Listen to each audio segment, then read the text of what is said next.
첫 번째 강연이 엔비디아 코리아의 김승규 상무님께서 기술로 꿈을 꾸다 라는 주제로 강연을 시작하도록 하겠습니다. 큰 박수로 맞이해 주시기 바라겠습니다.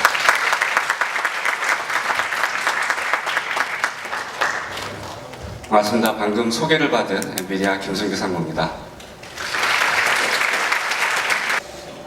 자, 제 강연은 동영상으로 시작하겠습니다.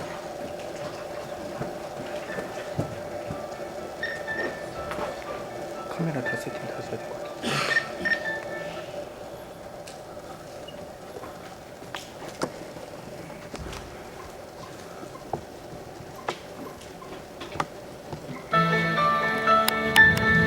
I am a visionary, exploring a universe of data to sharpen our view of the most distant galaxies, and studying black holes to help prove Einstein's theory of gravitational waves. I am a healer, giving doctors the power to turn mountains of data into life-saving breakthroughs, identifying diseases like leukemia from a simple drop of blood, even in our own homes, and finding new ways to bring cures to market faster. I am a protector, keeping our oceans safe from invasive species, and helping our crops flourish while minimizing pesticides. I am a helper, assisting customers in stores and the disabled in their homes.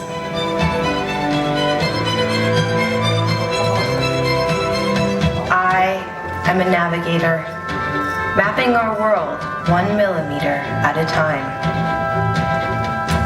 and making even the largest self-driving vehicles safer for the long haul.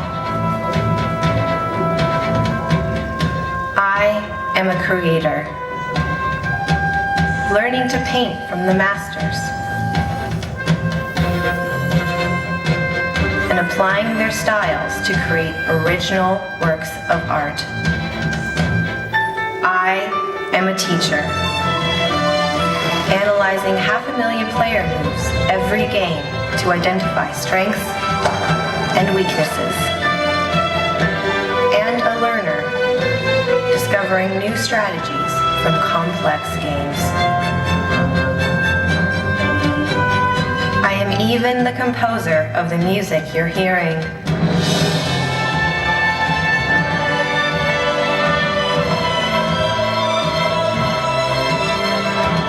I am AI, brought to life by NVIDIA, deep learning, and brilliant minds everywhere.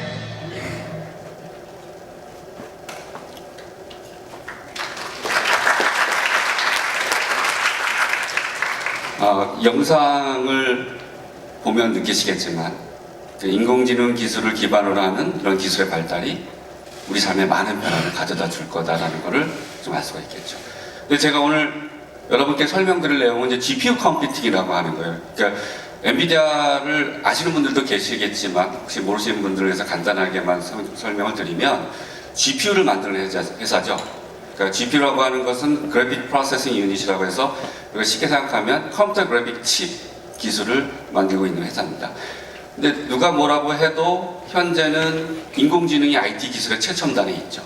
이 인공지능 기술을 선도하고 있는 기업이 엔비디아입니다. GPU 기반으로 해서. 그래서 어떻게 GPU가 인공지능과 연결되어 있는지 아마 오늘 설명을 듣고 나면 여러분들이 이해를 하실 거예요. 자, 기술이 빠르게 변하는 것보다 더 중요한 거는 그 기술을 받아들이는 여러분들의 마음의 자세가 아닌가 생각을 해요. 그러니까 꼭 주위에 보면 그런 사람도 있잖아요. 그러니까 나는 이렇게 빠르게 변하는 기술의 변화가 너무 싫어. 그래서 스마트폰도 쓰기 싫고, 아니면 또 스마트폰을 쓰더라도 나는 폰 기능만 써. 다른 음성 통화 기능만 쓰고 다른 기능 쓰지 않아.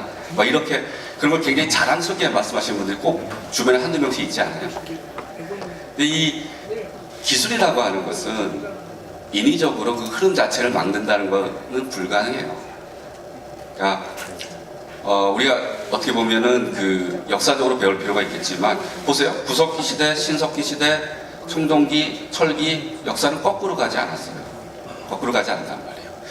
그리고 예를 들어 산업혁명이 처음 시작된 그 시기에 보면 산업혁명이 많이 발전하면서 어떻게 됩니까?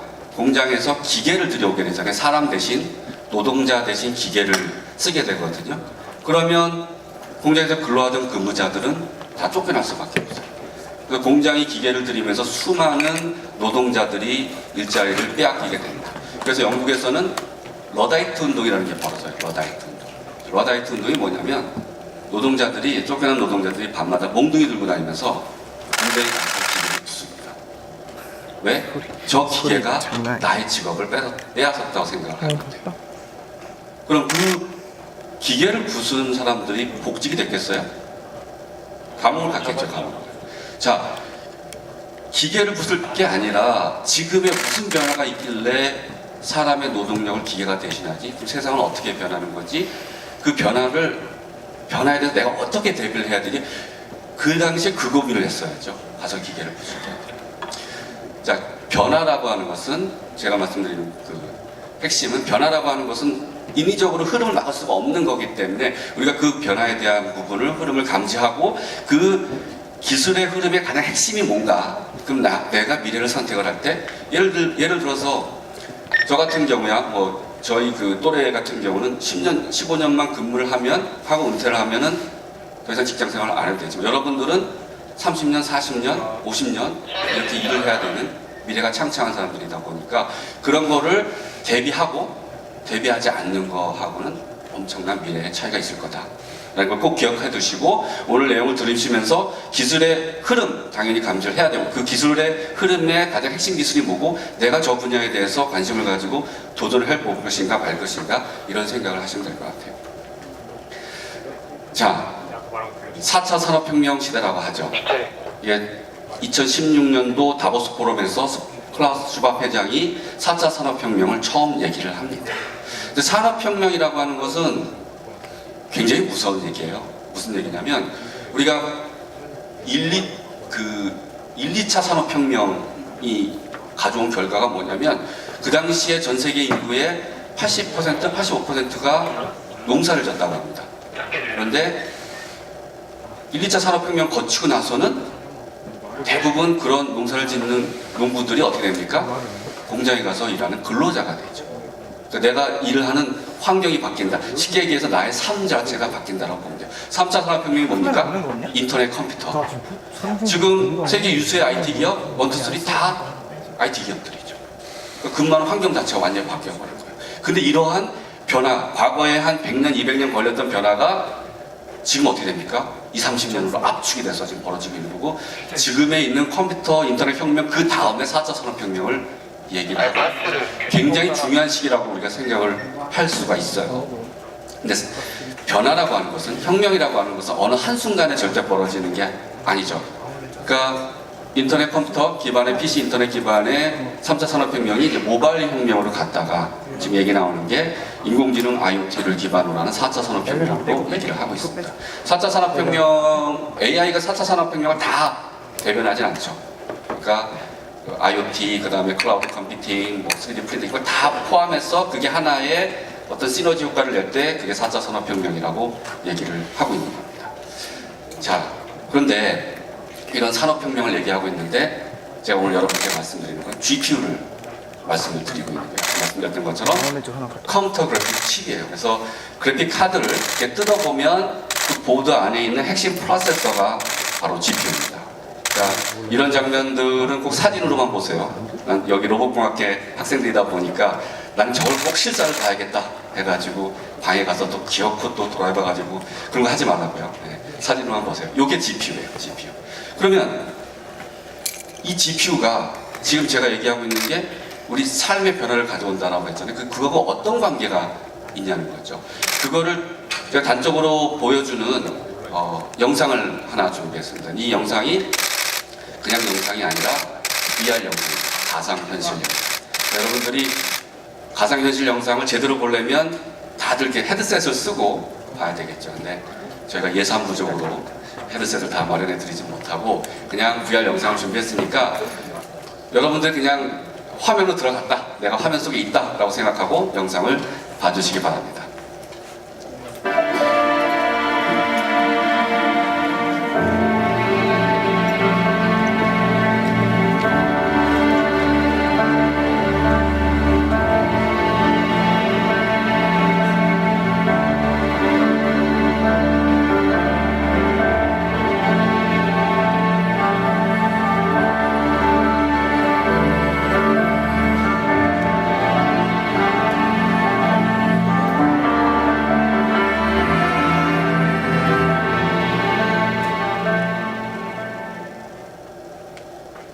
여러분 그 짧은 시간이지만 어디 갔다 왔어요?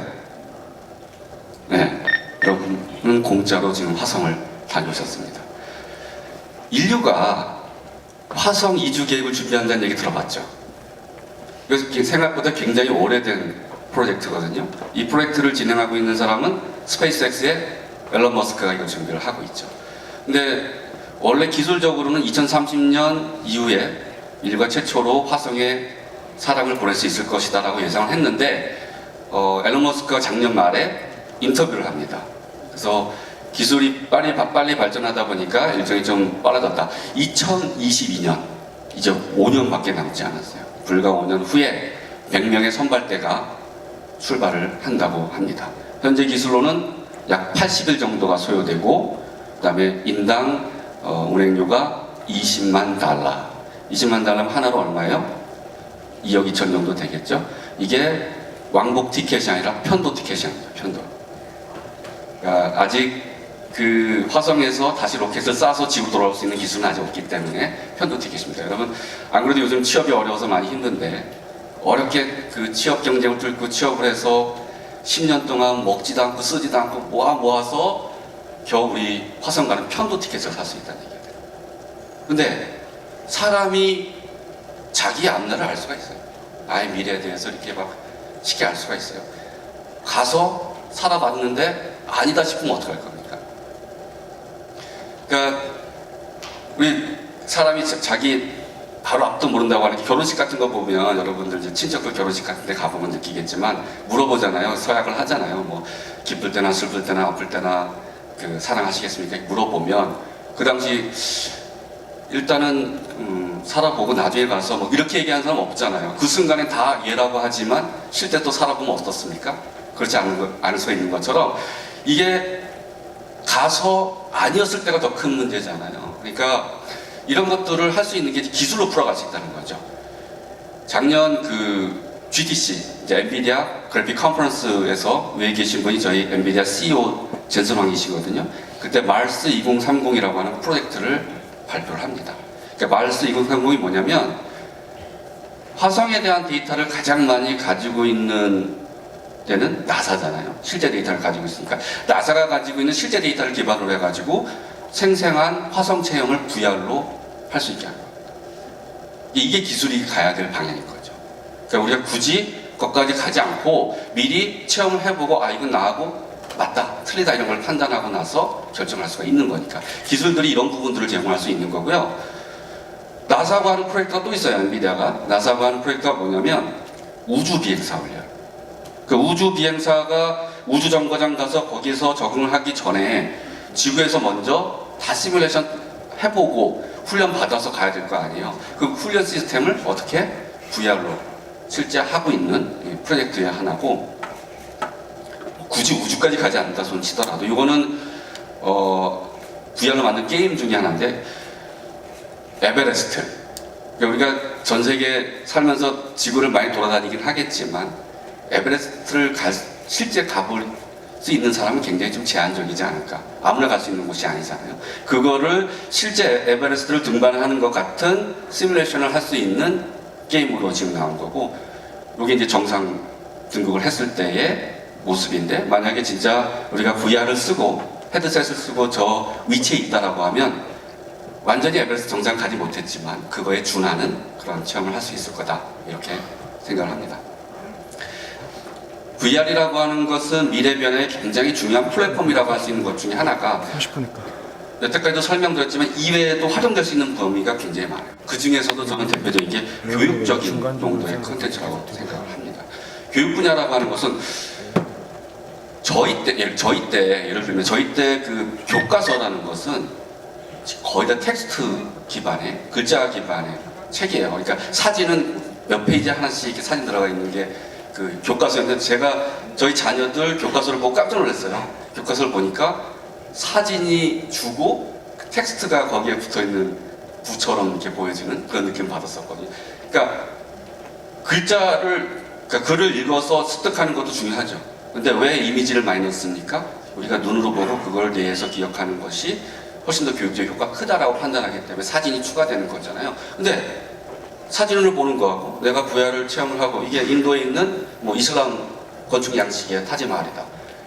가서 직접 한번 내부고 외부고 들여다보는 거하고는 나중에 기억에 남는 거는 완전히 틀리겠죠. 이게 어떻게 보면은 그 VR이 교육용 콘텐츠 쪽으로 활용될 수 있는 분야가 무궁무진하다라고 저희가 얘기를 할 수가 있겠죠. 수학여행을 안 가고 그냥 이걸로 대체할 수도 있을지 모르겠습니다. 의학 분야는 이미 뭐 VR 굉장히 많이, 그리고 세계뿐만 아니라 국내 유수 기업도, 유수 대학 병원에서도 그러니까 외과 수술 같은 경우 우리가 미리 연습을 할 수가 없잖아요. 사람을 상대로 해서 외과 수술을 미리 해볼 수는 없으니까 VR 가지고 시뮬레이션해서 충분히 트레이닝, 훈련이 된 다음에 이제 실전에 가서 우리가 투입을 하게 되겠죠. 이런 부분들이 가능하다는 걸 말씀드리는 겁니다. 이건 또 다른 사례인데 VR이 활용될 수 있는 분야 중에 하나가 저 오른쪽 밑에 있는 게 이제 그 엔비디아가 지금 새로 짓고 있는 신사옥이에요. 올해 2017년 11월에 이제 완공이 되는 건데 저 건물을 지을 때 쓴 기술이 아이레이라고 하는 기술을 사용합니다. 아이레이 VR. 어떨 때 활용을 하냐면 여기 내부에서 천정에 보면 삼각형, 폴리곤 형태의 창이 있죠. 빛이 들어오는 창. 그러니까 아이레이라고 하는 것은 빛 처리 부분을 실제 그래픽 가지고 사전에 시뮬레이션을 할 수가 있거든요. 그래서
기술적으로 어떻게 했길래 저런 자율주행 자동차가 레이싱에 도전하는 일까지 벌어질 수 있느냐. 이게 무인자동차 플랫폼 동작 원리라고 보시면 돼요. 자동차에 탑재된 것은 엔비디아 드라이브 PX2라고 하는 작은 보드 하나가 탑재가 됩니다. 제 역할은 뭐냐면 사람의 뇌의 역할이라고 보시면 돼요. 사람이 뇌가 뭐합니까? 보고 움직임도 감지하고 그 다음에 앞차와의 거리 같은 걸 보면서 내가 지금 브레이크를 밟을 때다 아니면 가속을 할 때다 이걸 결정하죠. 그 역할을 드라이브 PX2가 합니다. 그래서 이렇게 오프라인에서 수많은 그 데이터들을 거기서 경험한 것들을 클라우드 베이스로 해가지고 DGX1이라고 하는 서버 쪽에 데이터를 축적을 하게 됩니다. 데이터가 쌓이면 뭐가 돼요? 걔가 바로 빅데이터가 됩니다. 그러니까 인공지능이 동작하기 위해서는 선제 조건이 빅데이터죠. 충분한 트레이닝을 할 수 있는 데이터가 쌓여야 되니까. 서버에, DGX1의 서버에 충분한 데이터가 쌓이면 인공지능이 동작을 하면서 최저값을 찾아갖고 다시 오프라인으로 되돌려주게 됩니다. 이걸 오토, 그러니까 온라인 투 오프라인, 오프라인 투 온라인, 온라인 투 오프라인 융합, 파괴 이런 것들이 우리가 얘기하는 4차 산업혁명의 모델이라고 할 수가 있죠. 이게 가장 대표적인 4차 산업혁명의 변화 모습이다. 이렇게 이해를 하시면 됩니다. 차량에 장착된 드라이브 PX2라고 하는 것은 아까 사람 뇌의 역할을 한다고 했는데 자동차들이 움직이는 것들을 계속해서 감지를 하고 그 다음에 앞차와의 거리 계산을 해가지고 그거에 맞춰서 내가 달려야 될지 멈춰야 될지를 결정을 하게 됩니다. 근데 이게 화면을 보면 되게 쉽죠. 이게 실제 기술로 구현할 때는 얼마나 어렵겠어요. 근데 며칠 전에 엔비디아 이 개발 소프트웨어 팀장이 이 개발 이거 동작의 원리를 비밀을 오픈을 했어요. 그 드라이브 PX2에 탑재된 인공지능의 파일럿 넷이잖아요. 이 파일럿 넷을 어떻게 훈련시켰느냐 이 얘기를 하는 건데, 여러분 이렇게 화면을 보면 녹색으로 점들이 막 진하게 있는 부분이 있죠. 진하게 있는 부분. 이 부분들이 뭐냐면 차선 또는 도로 모서리 또는 다른 차량 이런 부분들이 좀 진하게 돼 있다는 거죠. 저게 뭔지 아세요? 저 데이터가 실제 사람이 운전을 할 때 주목을 하는 포인트예요. 저거를 여기다가 카메라를 달고 사람 눈의 움직임을 계속해서 트래킹을 한 겁니다. 해보니 사람이 운전할 때 그러니까 운전이 하루아침에 고수가 되지 않잖아요. 여러분들 이제 나중에 자동차 면허 따서 굉장히 오랜 그 운전을 반복해야지 고수가 되는데 그 사람들이 주목하는 지점들을 살펴보니 그게 차선, 도로 모서리, 작은 차량 이런 것들을 주목하더라. 그거를 그 방식대로 파일럿 넷에 트레이닝 시킨 거예요.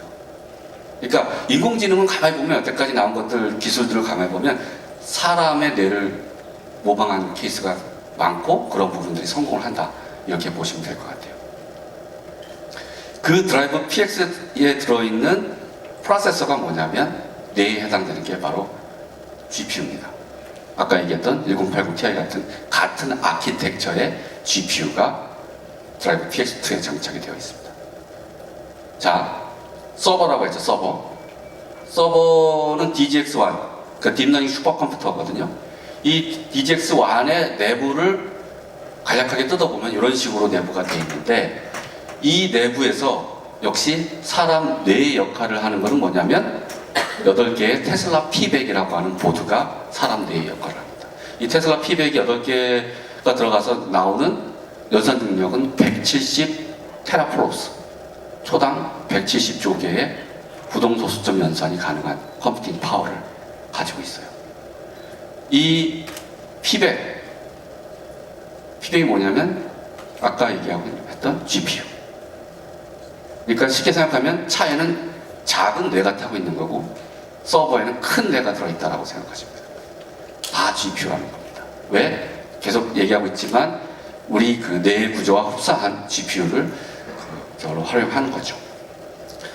그러니까 실제 이런 인공지능 자율주행을 테스트하기 위해서 테스트 차량을 만들어야 되잖아요. 그래서 엔비디아가 BB8이라고 하는 차량을 만든 거예요. 만들어가지고 이제 훈련을 계속 해왔고 훈련한 지 지금 얼마 됐을까요? 한 1년 반 됐나요? 그랬는데 지금 현재 실제 도로 환경에서 어느 정도까지 운행을 하는지를 영상을 통해서 보여드리겠습니다.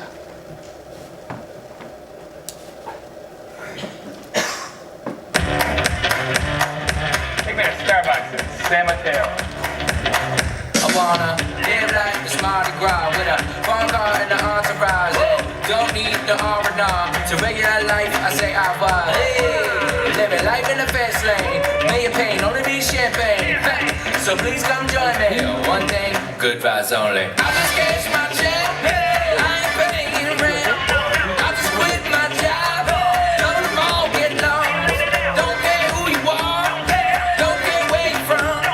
We all got one thing in common. We just wanna have fun. Hey.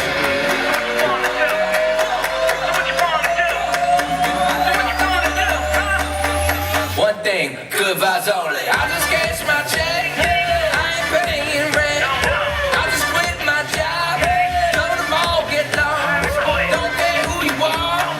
Don't care where you from. We all got one thing in common. We just wanna have fun. Hey. Think about to do it. Think about to do it. Do something crazy.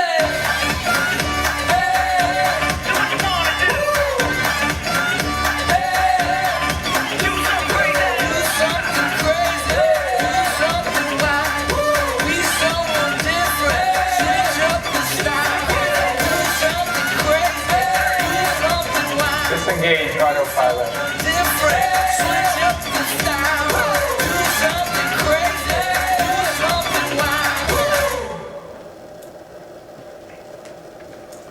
보셨죠?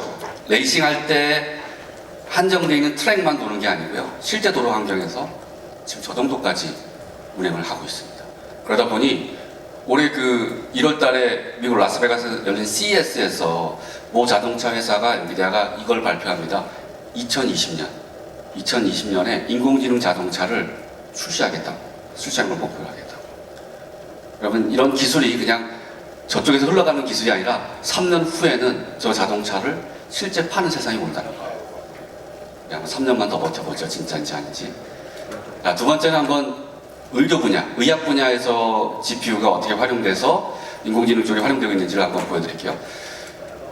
의료 장비 분야 쪽은 예를 들면 뭐 여러분들 많이 사용하는 뭐 CT라든가 MRI라든가 초음파라든가 이런 것들은 기본적으로 그래픽 처리가 필요할 거 아니에요. 그래픽 처리가 필요하기 때문에 이거는 기존에 계속 그런 식으로 GPU는 이제 어떤 의료 장비에서 비주얼화를 하는 데 사용이 됐었고, 이건 이제 3D 초음파를 만든 사례예요. 그러니까 뱃속에 있는 아기를 직접 볼 수는 없잖아요. 이제 3D 초음파로 해가지고 실제 모습에 가깝게 그렇게 보여준 그런 사례인데, 사실 그 연산이라기보다는 그냥 그래픽 자체를 활용한 거고, 근데 이걸 연산 쪽으로 보면 분자 동역학 쪽으로 하나 볼게요. 여러분, HIV가 아직 인류가 정복하지 못한 질병 중에 하나인 에이즈잖아요. 에이즈. 근데 에이즈라는 질병을 왜 아직 우리가 극복해내지 못했을까? 이게 화학 구조가 생각보다 너무 복잡하다는 거예요. 화학 구조를 다 분석을 해내야 이게 가능한데. 그러니까 이런 상황에서 야, 이거 앞으로 기술적으로 5년, 10년 후에나 저거를 다 분석해내겠다라고 하는 시점에 GPU를 3,000개를 투입합니다. 그러니까 GPU 컴퓨터를 통해서 연산을 시켜요. 그래서 원자 단위까지 해서 화학 구조를 다 분석을 해내게 되고, 그 결과가 네이처지에 실린 거예요. 자, 이제 화학 구조를 다 분석했으니까 신약 개발하면 되는 거고, 그 임상 실험을 거치면 에이즈 질병을 죽는 사람이 없는 세상이 오겠죠. 이게 실질적으로 GPU가 활용된 사례고요. 또 하나 사례를 보면, 암도 참 우리가 어떻게 보면 우리 인류한테는 굉장히 위협적인 존재죠. 그래서 암 정보 프로젝트가 진행되고 있는데, 미국에서 진행하고 있는 캔서 문샷 2020 프로젝트라고 합니다. 이게 뭐냐면, 현재 지금 의학기술 발전 속도로 보면 암을 완전히 정복할 수 있는 시기는 한 2025년 정도로 대략 예상을 한답니다. 그런데 미국에서 이거를 자기들이 5년 앞당겨 보겠다. 5년 앞당겨서 2020년에 암을 미리 정복하겠다라는 프로젝트로 진행을 한 겁니다. 이거는 오바마 대통령이 약속한 거고, 그래서 조 바이든 부통령이 직접 챙기면서 프로젝트를 진행하고 있는 거죠. 대통령이 바뀌어가지고 지금 계속 하는지는 모르겠어요. 저도 확인해 보려고 했는데 확인 안 되고 있는데, 아무튼 저게 프로젝트가 성공을 하게 되면 2020년에는 암도 정복이 된다는 거예요. 우리 다 같이 3년만 버텨서 인공지능 자동차가 주행되고 그 다음에 암 정복도 되는 세상을 한번 지켜보자고요. 이게 GPU 기술로 가능하다. 마지막으로 한번 소셜 분야 쪽을 볼게요. 뭐 너무 광범위하니까. 그러니까 사람의 관심 사항으로 딱 체크해 봤을 적에 이 인공지능이라고 했으니까 결국은 컴퓨터가 사람의 지능을 흉내내는 거잖아요. 인공지능이라는 게. 근데 인간과 컴퓨터의 대결이 처음 이벤트로 시작된 것은 1997년이에요. 정확하게 1996년. 그 당시 체스 챔피언이 러시아의 게리 카스파로프거든요. 그런데 IBM의 딥블루가 게리 카스파로프의 체스로 도전을 합니다. 왜? 원래 인공지능을 처음 만든 1956년 다트머스 회의에서 목표 자체가 체스였었어요.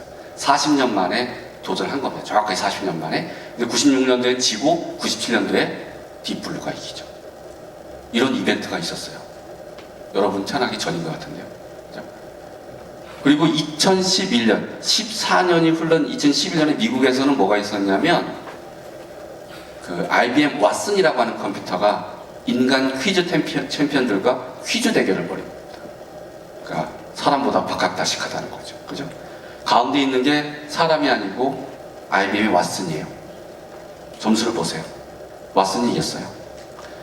자, 근데 보세요. 여기서 한 가지 좀 주목할 거는 첫 번째 이벤트가 97년에 있었는데 두 번째 이벤트까지 약 14년이 걸렸어요. 그죠? 이때까지만 해도 GPU가 활용이 안 될 때죠. 자, 근데 2022년에 GPU 컴퓨팅의 커다란 역사적인 그 획기적인 일이 하나 벌어지게 됩니다. 그 사건이 된 어떤 배경인데요. 이게 화면에서 보시는 게 구글에서 만든 브레인이라고 하는 서버입니다. 2009년도에 구글이 만든 브레인 서버인데 CPU 서버 1000개 가지고 굉장히 큰 서버를 만든 거예요. 저 안에 사람 보이죠? 이 서버가 얼마나 큰 거예요. 자, 이렇게 큰 서버를 만들었으니 구글이 뭔가를 해야 되잖아요. 그거에 걸맞는. 그래갖고 스탠포드 인공지능 연구소와 프로젝트를 하나 진행합니다. 고양이 인식 프로젝트를 2012년에 시작합니다. 고양이 인식. 뭐냐면 1000만 개 유튜브 동영상에서 사람의 얼굴과 고양이 얼굴을 분류해내는 작업을 해요. 사람의 얼굴과 고양이 얼굴. 근데 이렇게 생각해보세요. 너무 웃기지 않아요? 사람 입장에서 보면 너무 쉽잖아요. 사람 딱 보는 순간 야 이건 고양이고 이건 사람이고 우리는 화면을 보자마자 아는데 컴퓨터는 그게 왜 어려워요? 컴퓨터는 엄청 어려운 일이에요. 왜 그러냐면 우리 인류가 생존을 위해서 그래요. 여러분 생각해보세요. 사람이 고양이 얼굴하고 그 호랑이 얼굴을 구분하지 못했으면 인류가 생존했어요. 호랑이 싸듬다가 죽었겠죠. 그래서 인류는 생존을 위해서 분류하는 능력 자체가 굉장히 오랜 시간 내에 축적되면서 굉장히 뛰어난 겁니다. 이거를 컴퓨터 갖고 도전을 하려니까 엄청나게 어려운 과제가 되는 거예요. 2022년에 이 구글 브레인 서버를 3일 동안 돌려가지고 드디어 고양이 얼굴 인식 프로젝트를 성공을 하게 됩니다.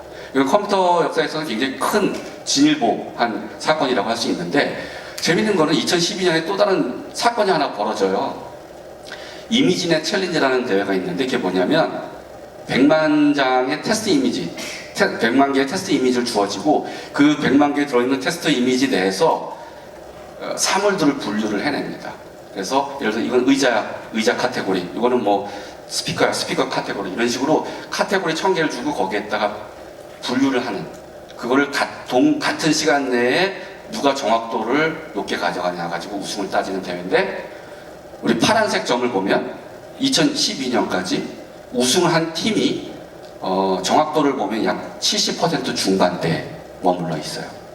그러니까 그 시간에 이거를 분류할 때 정확도는 70몇 프로, 컴퓨터가 할 수 있는 이미지 분류 능력은 이 정도가 한계가 아니냐라고 다들 생각하고 있는 시점에 2012년에 갑자기 녹색점이 나타납니다. 녹색점이 나타나서 84.7%라는 정확도로 우승을 합니다. 그게 뭐냐면 바로 토론토 대학의, 캐나다 토론토 대학의 슈퍼비전이 우승을 하게 되는 거예요. 근데 이 팀이 뭘 가지고 저렇게 갑자기 한계를 뛰어넘고 우승을 할 수 있었느냐? 두 가지인데, 하나는 프로세서를 GPU를 썼다는 거예요. GPU. 그 다음에 또 하나는 딥러닝 기법을 여기에 적용을 하게 됩니다. GPU를 통한 딥러닝을 통해서 정확도를 84%로 올렸죠.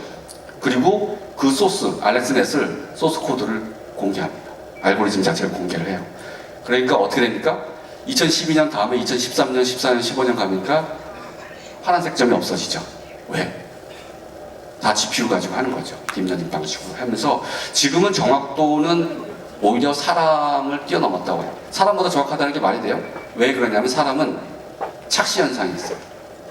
착시 현상이 있기 때문에 잘못 분류를 할 수가 있답니다. 오히려 사람보다 지금은 컴퓨터의 인공지능의 분류 능력이 더 뛰어나다 정도까지 기술이 발전이 있다고 보시면 돼요. 자, 2012년에 구글이 어렵게 스탠포드 인공지능 연구소가 어렵게 저 프로젝트를 성공했더니 GPU가 저런 어떤 반란 같은 걸 일으킨 거잖아요. 그러니까 어떻게 해요? 구글이 스탠포드 인공지능 연구소하고 프로젝트를 똑같이 한 번 더 합니다. GPU를 가지고 고양이 얼굴 인식 프로젝트를. GPU 서버 3개 가지고 2013년에 또 성공을 해요. 누가? 스탠포드 인공지능 연구소의 앤드류 박사가. 지금은 바이두에 가 계시죠. 바이두에 가 계신데 그분이 이걸 성공을 하고 비교를 해볼까요? 그 CPU 서버 썼을 때와 GPU 서버 썼을 때 투자 비용 50억 원 해서 저 큰 브레인 서버를 투자했을 때 사용했던 전력은 60만 와트 가지고 고양이 얼굴 인식을 성공했는데 GPU 서버 3개는 3,300만 원 투자해서 4,000 와트 가지고 같은 역할을 해낼 수 있었다는 거죠. 이게 GPU 컴퓨팅이 인공지능에서 보여주는 컴퓨팅 능력의 어떤 단적인 사례라고 할 수 있어요. 2012년에 이런 일이 벌어졌습니다. 이후 여러분 이벤트 엄청나게 벌어지죠.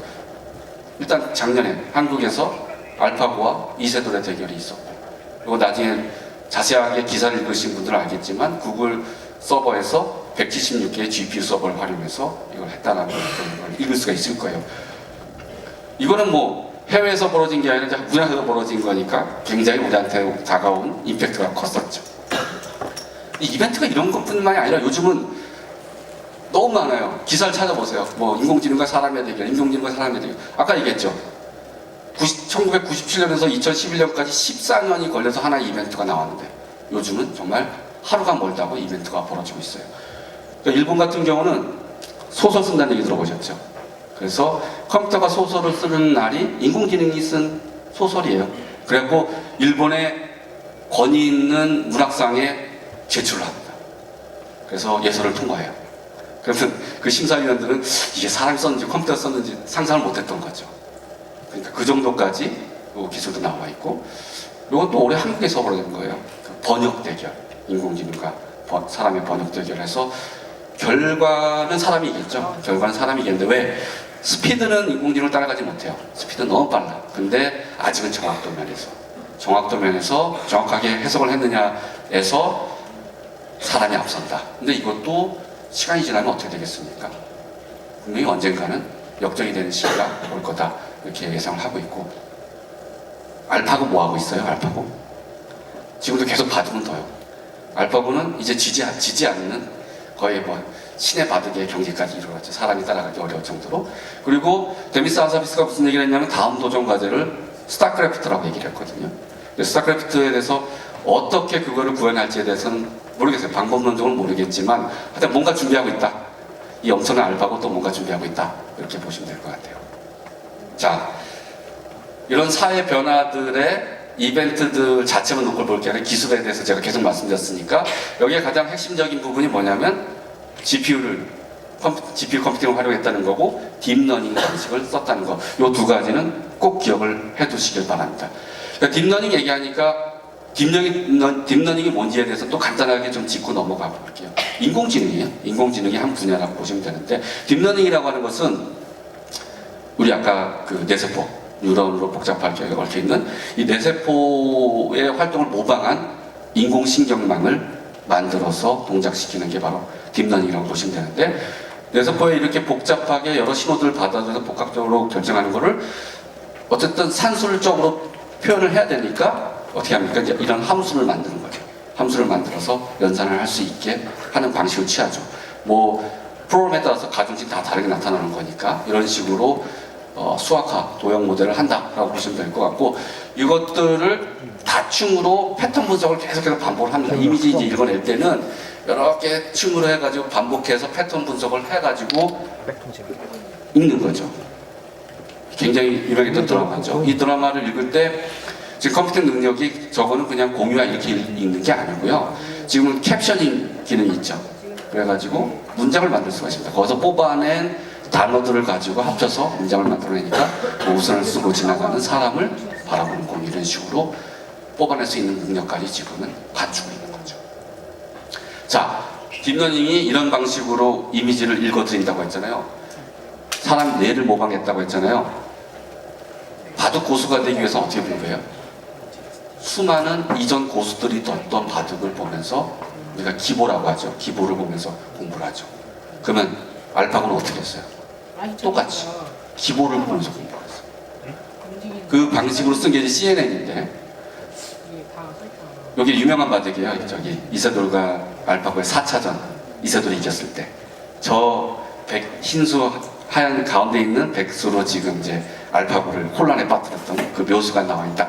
일부러 그 장면을 캡처했어요. 근데 아무리 여기 계시는 분들 중에 바둑을 잘 드시는 분이라고 하더라도 제가 지금 설명을 드려서 하는 거지.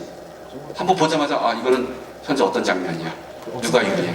이걸 알 수 있는 사람은 없어요. 이세돌도 못할 거예요. 왜 그걸 못하냐면 인자가 너무 많아요. 인자가.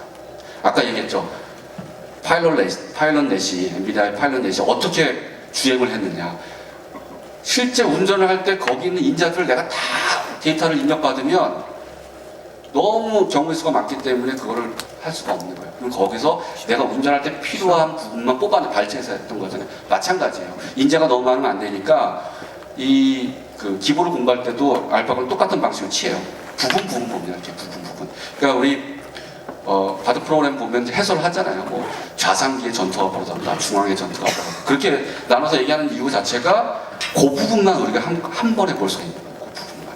그래서 이렇게 부분 본 거를 컨볼루셔널, 그러니까 뉴럴 네트워크에서 그러니까 매개 변수를 공유하면서 이렇게 낯선 형태로 데이터를 받아들여서 기보를 읽어간 거예요. 그렇게 해서 공부를 하는데 빅데이터가 바둑 기보 고수들의 그 빅데이터가 한 20만 개밖에 안 된다고 해요. 그러니까 부족하다고 판단한 거예요. 그러니까 데미스 하삽에서 천재지. 그러니까 알파고 1, 2를 만들어서 둘이 2개 하고 거기서 또 기보를 생성하고 그걸 또 공부하고 그렇게 해서 약 이세돌하고 대결할 때 한 1000만 개, 2000만 개 정도의 기보를 만들어서 학습한 다음에 도전을 했다고 하잖아요. 그러니까 따라갈 수가 없었던 거죠. 이미 사람이 그동안 도왔던 모든 경우수 이상을 만들어서 자기가 공부를 한 거니까. 이런 CNN 방식을 통해서 기본 공부를 했다. 자, 이 딥러닝보다 약간 한 단계 더 넓은 카테고리가 이제 머신러닝이 되는 거죠. 머신러닝이라고 하는 건 말 그대로 기계가 컴퓨터가 스스로 학습을 하는 걸 머신러닝이라고 하죠. 근데 과거에는 아무리 기계를 학습을 시킨다고 해도 사람보다 똑똑해지지가 않아. 그런데 지금 우리는 최근에 와서 경험하는 것은 사람의 능력을 뛰어넘는 경우가 점점점 많아지고 있는 것을 현실에서 보고 있죠. 자, 이 데미스 하삽씨가 사용한 그 머신러닝 기법, 강화학습 기법인데 보상 개념, 프로그램에서 그 보상 개념을 적용한 거고 실제 인공지능한테 요 옛날 아케이드 게임, 아카노이드인가요? 요거에 대한 게임 방식 자체 안 알려줘요. 알려주지 않고 스스로 찾아내게 하는 거예요. 대신 적게 공을 부딪히고 점수를 많이 넣게 되면 그거에 대한 보상을 해주는 방식으로 프로그래밍을 해가지고 실제 게임을 시켜보는데 지금 한 몇백 회 했을 때는 굉장히 좀 잘하는 사람 정도, 사람이 잘하는 정도의 수준을 보여주고 있죠. 이 정도의 실력을 보이는데 600번 정도 트레이닝, 그렇게 많이 하지도 않았어요. 600번 트레이닝을 하고 되고 나서 보여준 실력을 보시죠.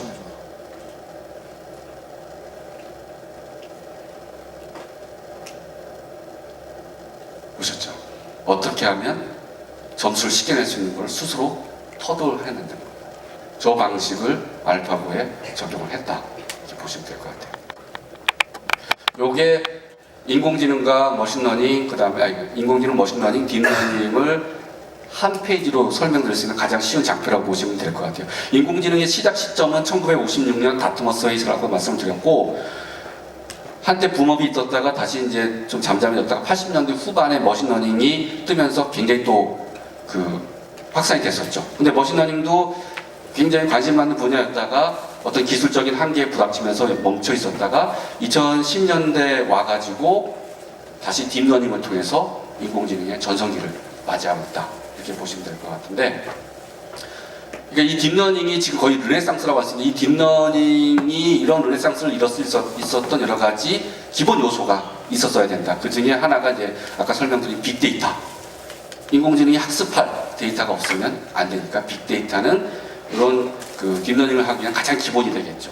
그 다음에 새로운 딥러닝 기술, 알고리즘. 아까 이미지넷 같은 경우에는 알렉스넷 같은 그런 어떤 알고리즘 한계를 돌파하는 그런 알고리즘을 통해서 그 부분에 막혀있는 부분을 풀고, 그 다음에 프로세싱은 GPU의 성능이 굉장히 빨라지고 GPU가 인공지능에 활용되기 시작하면서 이런 요소들이 맞닥뜨려지면서 지금 딥러닝 붐업이 되고 있다. 이렇게 보시면 될 것 같아요. 데이터 사이언스가 굉장히 앞으로 주목받을 만한 분야입니다. 여러분들 오늘 설명드린 거에 대한 부분에서 어떤 분야에 관심을 가질까? 근데 제가 사례로 뽑은 거는 최근 들어서 화두가 되고 있는 몇 가지만 뽑은 거지만 그 어마어마한 분야는 여러분의 창의력으로 충분히 만들어서 갈 수가 있다라고 저는 생각을 해요. 오늘 설명 못 드린 것 중에 하나가 이제 그 음성 인식이라든가 자연어 처리 이런 분야도 굉장히 좀 인공지능으로 핫한 분야라고 할 수가 있는 거고, 결국 여러분들이 하고 있는 로봇이라고 하는 게 로봇이라고 하는 하드웨어의 소프트웨어는 인공지능이 돼야 되겠죠. 그게 합쳐지면서 하나의 결과물로 나오게 되는 거니까. 자, 제가 이제 준비한 거는 여기까지인데요. 그러니까 정리를 하면 기술의 흐름의 변화 이 부분에 대해서는 인위적으로 막을 수 없다. 우리가 그거에 대해서 늘 대비를 해야 되고 그 흐름에 대해서 그 준비를 해야 된다는 입장으로 저는 말씀을 드리고 있는 거고, 그런데 그런 기술의 변화의 가장 핵심이 되고 있는 핵심 기술들이 뭐냐, 그게 GPU가 됐던 딥러닝이 됐던 이런 분야들에 대해서 관심을 가질 필요가 있고, 요번에 GTC에서 저희 CEO가 무슨 얘기했냐면 딥러닝 10만 양병설, 그러니까 20개에서 말씀하신 10만 양병설 얘기를 해요.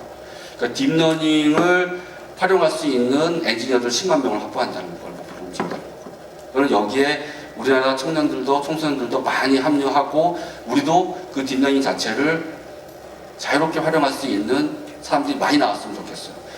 그런 어떤 새로운 기술에 대해서 두려움을 가지고 받아들이지 않다 보면 임진왜란 겪었잖아요. 그러니까 저기 조총을 쏠 때 우리는 화살로만 했잖아요. 근데 그때 무슨 일이 있었냐면 임진왜란 이전에 선조가 조총에 대한 시범 다 했단 말이에요. 했는데 조총이 가지고 있는 장점을 본 게 아니라 단점만 봤단 말이에요. 사거리가 짧고 격발하고 해서 그 다음 격발하는데 시간 많이 걸리고 이걸 활보다 못해. 이렇게 해서 그 기술 자체를 받아들이지 않았단 말이죠. 그러니까 이런 부분들을 여러분들이 자유롭게 활용할 수 있고, 그런 기반 하에 여러분의 창의 아이디어가 포함이 되면 지금까지 개발되지 않은 수많은 분야들을 저는 여러분들이 만들어갈 수 있다고 생각을 합니다. 자, 제 강연은 이걸로 마치겠습니다. 감사합니다.